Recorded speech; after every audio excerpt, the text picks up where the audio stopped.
Welcome to Around the Kinky Campfire podcast. This is your host, the Cuddle Gigolo, aka El Comidon, aka Mango Boogies, but also known officially as H.H. Julius, your entertainment creative.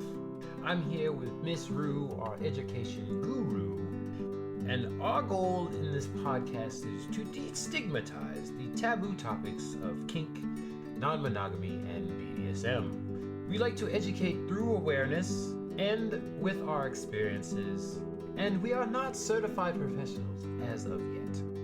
So our non-judgmental topics with a dash of facts are to be taken mostly as entertainment and with, some slice of life anecdotal stories.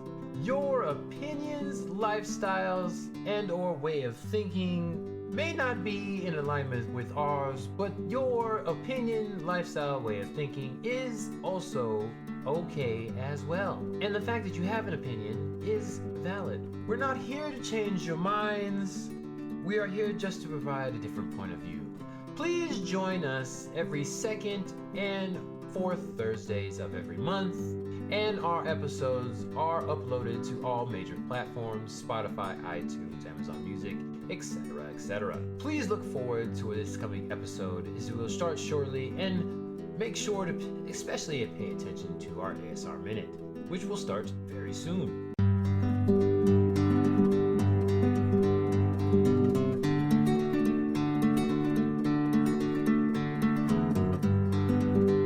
Welcome everyone back to Around the Kinky Campfire Pillow Fort Sessions. This is once again your host, El Comidon, the cuddliest of gigolos, also known as H.H. Julius. I am here for another episode with y'all, diving deep into a particular subject. While we are in between the group sessions, I like to do a little monologuing, talking to myself, and if anybody decides to listen onto a particular topic, hopefully focusing around kink, BDSM, and non-monogamy relationships. A lot of these topics, I think, can be dissected way down super deep. I'm not going to go super duper deep, because I'll leave that to the smart people with the degrees and the expertisms and these different things. But there's just points I like to focus on. I think that will help in any relationship, even if you aren't identifying as kinky or even non-monogamous. Everybody can use these things, and I think it applies to everything: friendships, family ships, all the different ships that go out there into the sea at night. Just some stuff I wanted to point out that I'm also working on all the time. I am not one of those smart people out there, so do not take my word for it. Go ahead and do your own research on the particular topic. This is more of an awareness type thing to make you aware of these type of topics and to do your own research at some point. But before I get into the topic I'm going to talk to you about today, I am going to do our favorite ASMR 30 seconds. And my drink is almost gone, so I'll probably need a refill at some point here. Right now, I am drinking a White Claw Surge, the strawberry flavor, with 8% alcohol. I just now realized this. Not sponsored. White Claw, not sponsored. Once again, whore myself out for a sponsorship like this, especially if it's a seltzer, a hard seltzer, more so than anything, energy seltzer, all them different things. But right now, here we go. 30 seconds, or whatever's left of this drink.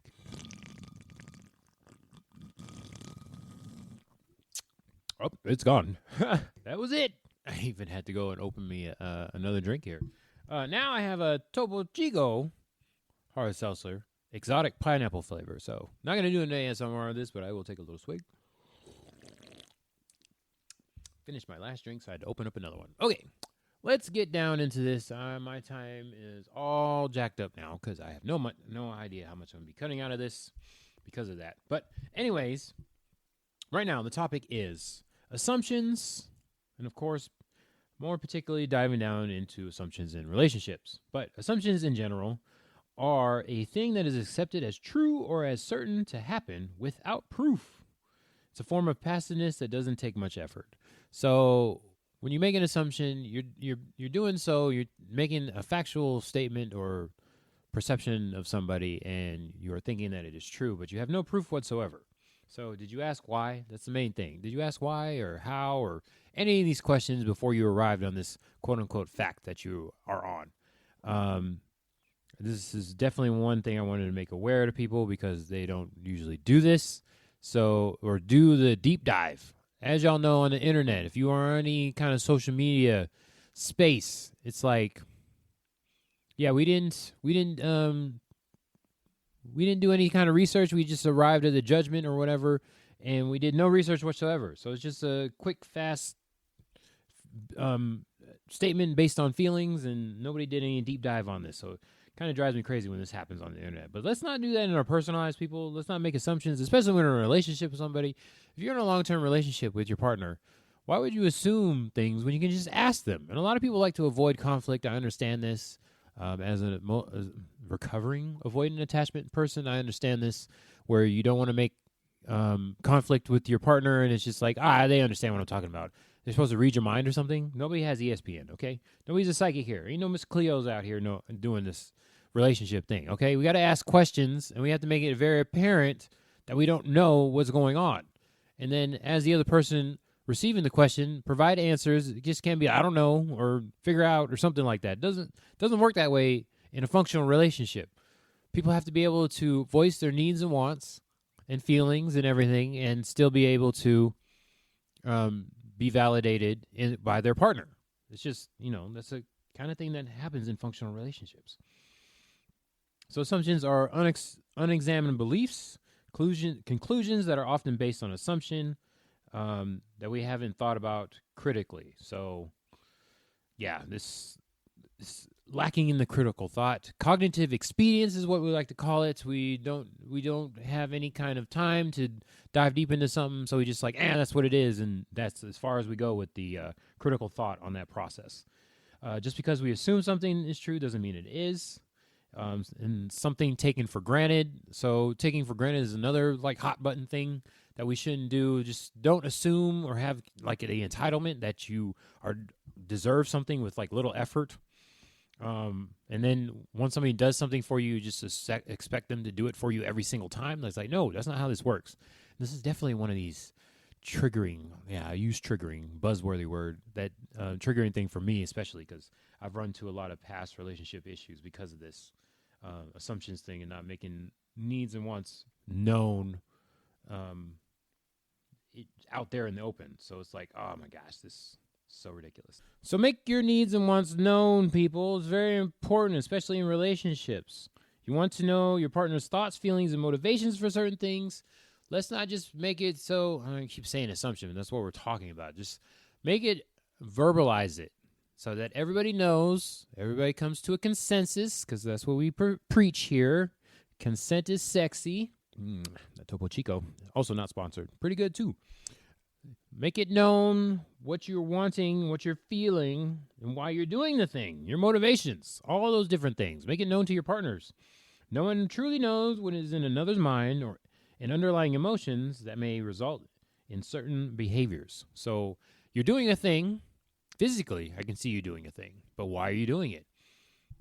Why are you making that face? Why are you making that noise? Why are you acting in that way? Why do you not look me in the eye when you're talking to me? Like, what are these different things that are going on that it's unspoken? It's like people are just, you're just supposed to know. It doesn't matter how many years you are with that person. If they didn't buy you a gift on your special day, birthday, Father's Day, whatever it is, and, you didn't say anything, they're just supposed to know. I mean, even if you're like 10, 15 years into a relationship, marriage, whatever you decide to do with your life, no judgments here. But if you're with somebody for that long and you're not getting what you want and need, did you vocalize this? A lot of people like to go on like the TikToks and stuff and make little notes. Oh, my so-and-so didn't get me this and this. And they're just supposed to know. Did you say anything? No? Okay, then. How are they supposed to know? It's like, because I didn't say anything, or if I have to say anything, then it's not the same.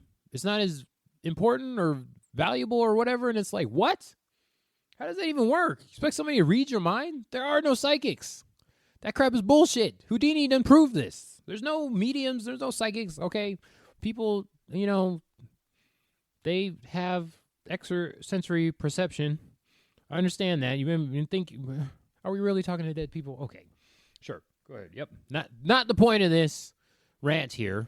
Whatever, awareness sessions, rant, monologue, whatever you want to call it. Yet again, why listen to me? Do your own research. It's like, you can do your own research, but, to each their own.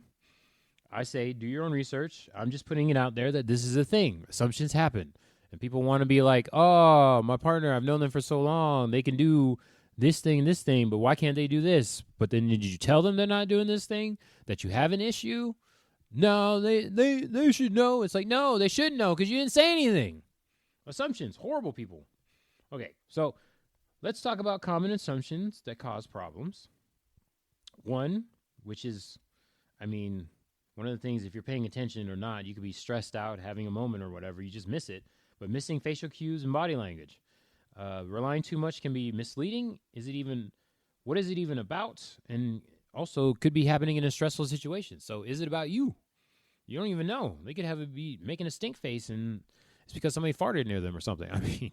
Literally could be anything. Just an example. That stuff happens. You just like, somebody just cropped this to me right now. And your partner could assume that it's about them. It's like, no, it has nothing to do with you. So like, ask why they are doing the face or have their arms crossed or something, or just like off by themselves.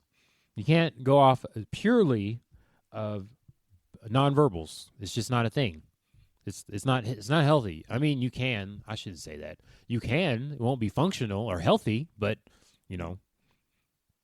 you can do it. But yeah, this is the stuff that leads to common incorrect assumptions that cause problems. It's like, yeah, okay. Yeah, it makes no sense why we do this. Just ask why. Ask why. Verbalize it. Another one is believing your partner knows how you feel. That leads to resentment when partner doesn't actually know. And then, was there confirmation? Did you say anything? I understand you do a thing 9 times and you react a certain way and your partner reacts a certain way. But I'm telling you, on that 10th time, it could be raining outside. It could have hailed, broke a window or something. Could have stubbed their toe on the edge of the bed. Something. And they don't react the way that they're supposed to, quote unquote. Or they didn't perceive how you were feeling at that correct time because something else happened. Because we're all human. We have good days and bad days.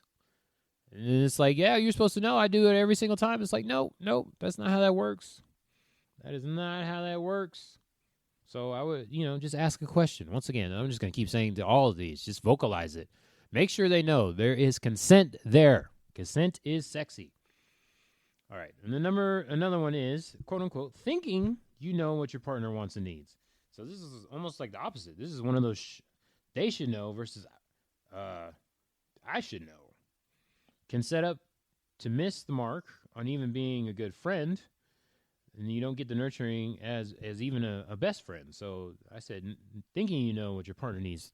The person, whoever, what kind of relationship you're in, your aunt, your uncle, niece, nephew, son, daughter, mother, father, whoever it is. You thinking because like, oh yeah, every single time this is what they usually want. Give them a snickerdoodle or Butterfinger or something. It's like, no, I didn't want that today. It's like, oh, okay, I missed that one. But did you nurture that relationship with that person? Maybe they wanted the 3 Musketeers today. Did you ask them? Or you just assume that you knew? Oh, this is Tuesday, so Tuesday's Butterfinger Day, so I'm going to give them a Butterfinger. Like, no, Mom, I didn't want that today. Or no, son, I didn't want that today. I wanted the 3 Musketeers. But did you ask? Was there consent? Was there even a negotiation? It's like before you go to the store, just ask if I want anything. There you go. Just ask the question. I understand every time you go to the store, I usually say no. But today I wanted something, and you should have brought me that something. But we didn't talk about it, so I'm just going to be angry over here because we didn't talk about it. It happens, but let's just try to ask. I understand people get stressed. Everybody, like I just said, everybody has a bad day. But some days, you just got to be like, hold on, wait a second. Let me ask the question, even though no, it was probably going to be a no. Probably, quote unquote, probably. Yeah, ask the question. And lastly, as a common incorrect assumption. I think I changed this segment here. Values, hopes, and dreams.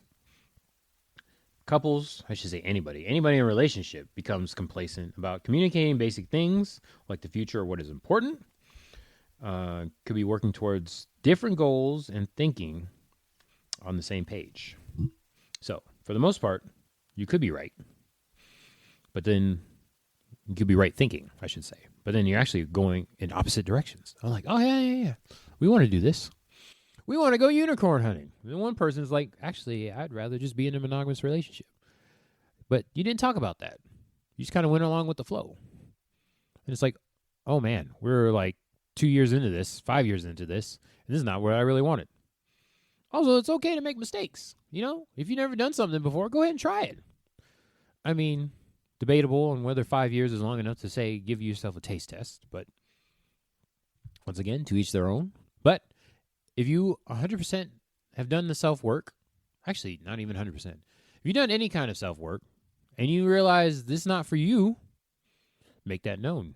I don't think your partner knows 100% what you're feeling. That's the correct way to use 100%. So they might not know that you are not, in fact, wanting this kind of relationship, or that you did want poly instead of an open relationship. All kinds of assumptions can be made, okay? I don't know if I said this, but Julius is definitely a Reddit person. I see a lot of different things every day on Reddit. A lot of them are similar, but some of them, man, it's kind of crazy. It's just like 15 years in and I'm pansexual or something, or I was kinky this whole time and didn't say anything. And these people, listen, this might be a slight tangent. I think it's kind of related, but people looking for other partners, whether you're in a relationship or not, and you don't put that you're like non-monogamous or like have specific kinks. Because like, what is vanilla nowadays? I don't know. You heard me talk about this before. I don't even know what the vanilla definition is exactly anymore. I have my definition, but some things are just vanilla, quote unquote, now. But it's like you're going and looking for new partners. You decide to like wait a couple of days. It's like, no, just put it out front. You're asexual. You're in a poly relationship that you have a partner already. You have like 2 or 3 partners, but you're not saying anything until a couple. No, just be upfront with that stuff. No assumptions, people. Be upfront. I mean, sometimes it could cause conflict. There's a lot of C's right there, alliteration. But be honest. Be upfront with this stuff. I do not like any kind of hiding. I think that is very much a hiding thing, and it's not good. All right, so moving on. Managing assumptions takes time and asking questions, leaves space to ask why, and then react. It's an awareness thing. Gut reactions, I mean, are good, maybe to be funny. I don't know.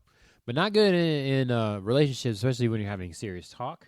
Leave space. That's a lot of times people want to go from like a thought to an action, and it's like there's some feelings in there as well. So let's leave space. Take time. No rush, especially if you're changing a relationship dynamic or something. You're introducing something new. I don't know why people want to rush things. It's like give your partner time to process, especially some, drastic. I don't even know how to qualify that, but a major change in your relationship should not be handled so quickly. It's like take time, do some research before you make a reaction and figure out what you want. And like I said, you can try a thing and then decide it's not for you. It's 100%. Just because you're like, okay, I'm okay for now, doesn't mean you have to like live with it permanently. It's not good for you as the other partner to like force them to react in a certain time. You might be able to come to terms with it faster than they are. Doesn't mean they can just handle it like that. Check-ins. Check-ins are always great. Best way to stop assumptions. Probably want to decide and negotiate when is the best time. If something seems off, it's a good time to ask. I know some of us are very anxious, and we make up stories in our head that we think it's true. Try not to ask leading questions. Try to ask open-ended questions. Don't make an assumption in the question. Oh, you're mad, aren't you? It's like, hold on a second. How you feeling? Try that instead. That's a good way. How you feeling today? You doing all right, buddy? Don't lead into it. I see you're crying. You must be angry, or you must be sad. It's like no.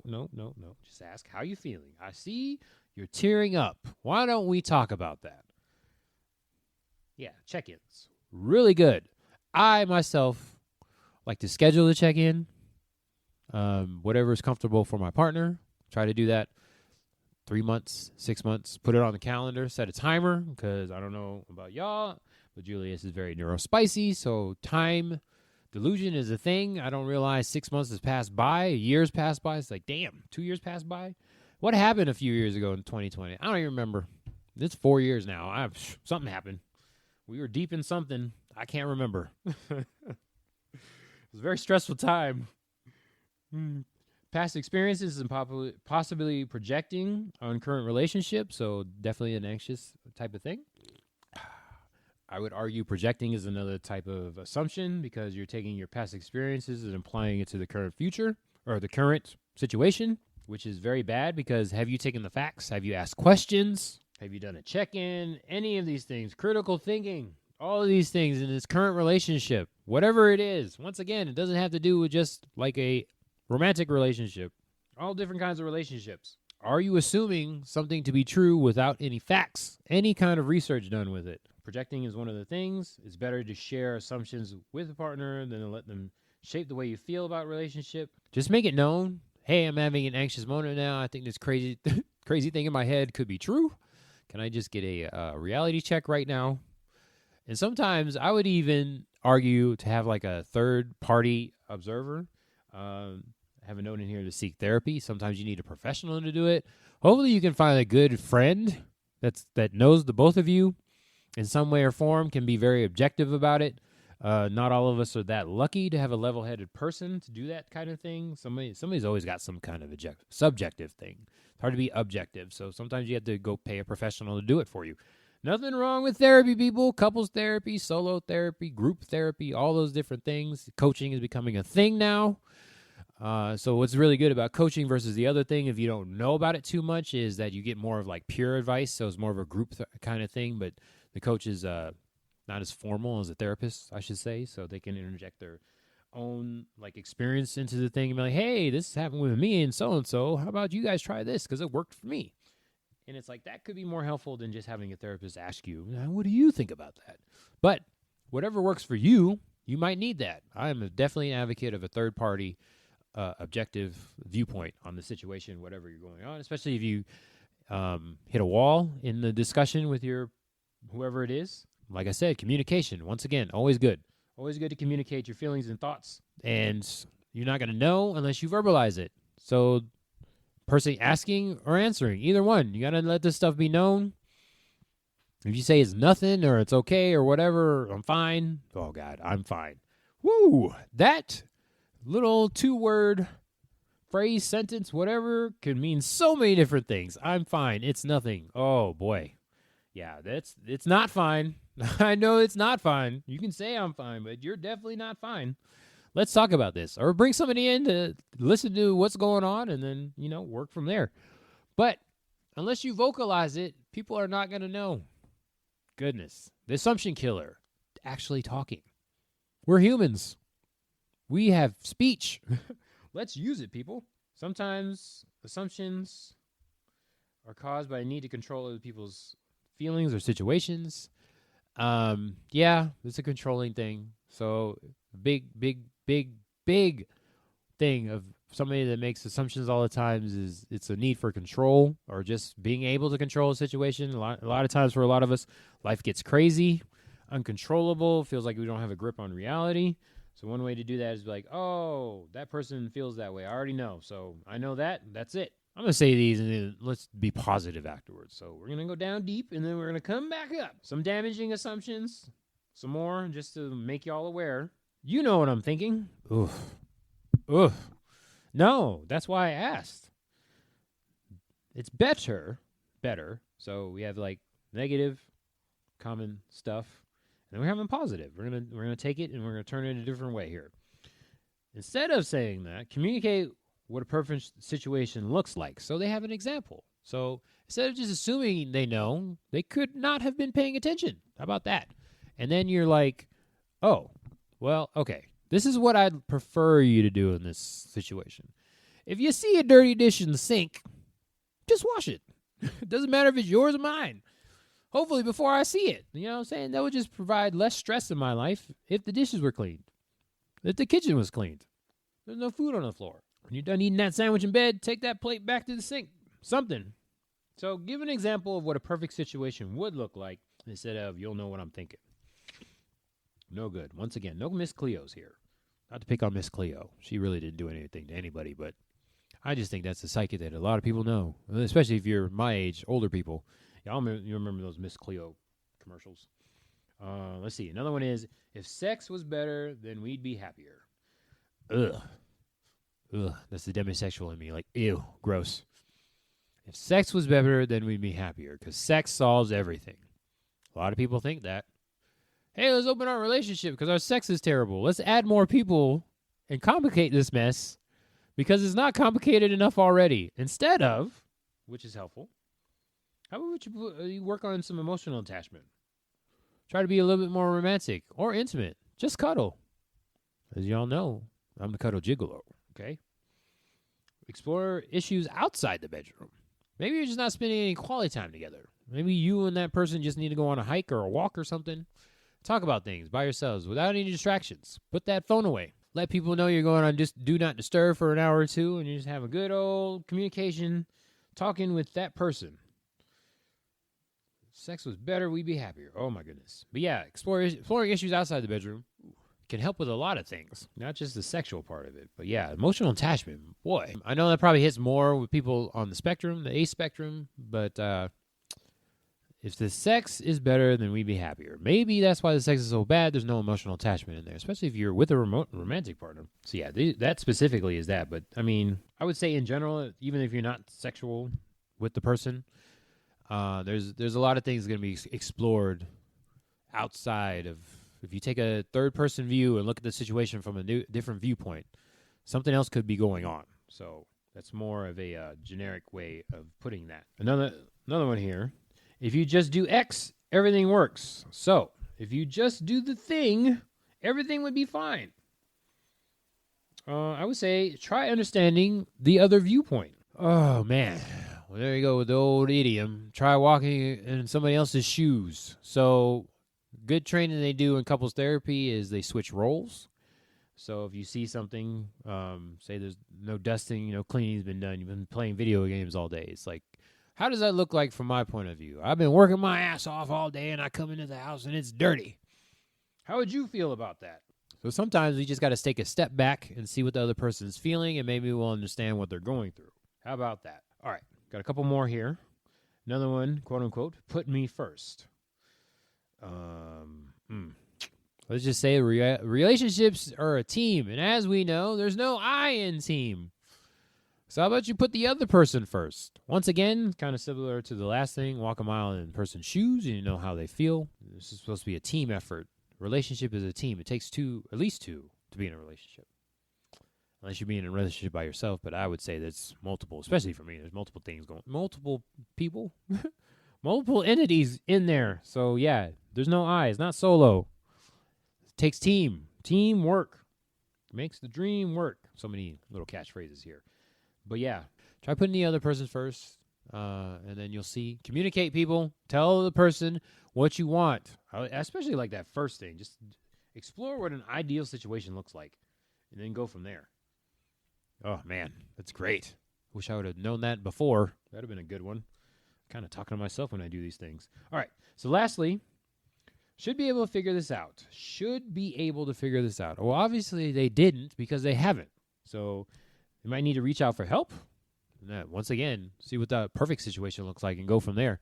I know for me, especially being on the neurospicy end, man, I really think I'm on the autism spectrum because I need stuff pointed out for me. I do not take hints, people. I need it specifically pointed out for me. Let me know exactly what you're asking, and then let's just do it by the book. I understand spontaneity. A lot of people like that, and it's like if I have to tell you, wow, that's a horrible thing. If I have to tell you, it doesn't mean as much.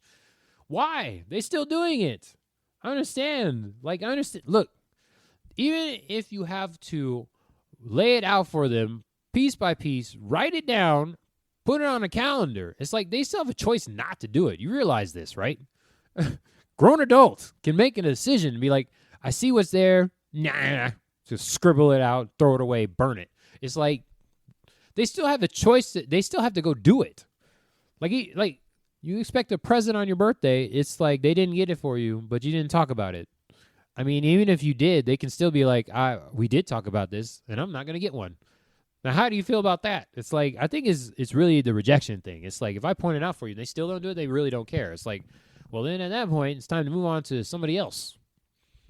How about that? I think that's really what it is when they say if I have to tell them, they're just afraid of the fact that the person would still forget, even though you pointed it out, made it like a big old red carpet, yellow brick road all the way down to the fucking Oz City for them, right to the wizard. Like, here's your present. This is exactly what I wanted. And they still don't do it. Yeah, it's tough. It's tough. I don't know what to tell you. It is tough. So all I can say is, people, if you make it known what you want, at least you did your part.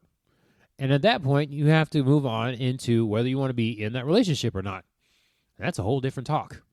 But for now, because I think I'm getting close to time. I think my time's a little bit off. Might be a little bit short, but that's fine because I've run out of notes. So that's what I'm leaving you with, people. Assumptions. If you want to stay in the relationship, work on these things. Make it known. Make them apparent. Tell them your thoughts, feelings, and motivations if you're that person. And then also ask why if you're the other person. Why? Why are we doing this thing? Why do we continue to do this thing? Should we keep doing this thing? But yeah, if you want to catch Julius on another episode, the Pillow Fort Sessions, we'll talk about should you be in a relationship or not. But yeah, once again, that's a different episode. But that's it for now. I hope you enjoyed another episode of the Pillow Fort Sessions from around the Kinky Campfire. We have group episodes most of the time, every second and fourth Thursdays of the month. But y'all know life gets in the way sometimes. We busy people trying to figure out stuff. We're doing all kinds of things, showing up on different podcasts and all that stuff. And other events. Oh, man, so many events, local events. I don't know how to put it out there for y'all, see what we're doing. But at some point, we'll get out there, and you'll see more stuff on the Instagram, which is Campfire Kinksters. Campfire with a K. Campfire is always with a K. Around the Kinky Campfire with a K. Campfire Kinksters with a K. Go on there and rate this podcast. Go on to Instagram. Let me know what you're thinking. I will see messages if you put them out there. And especially if you follow, do all that stuff there. But for now, this is El Comides Don, the cuddliest of gigolos, the Juliuses of Juliuses, H's, the H'iest of Julius, H's of Julius. Anyways, I'm rambling now. Catch us next time. Hello.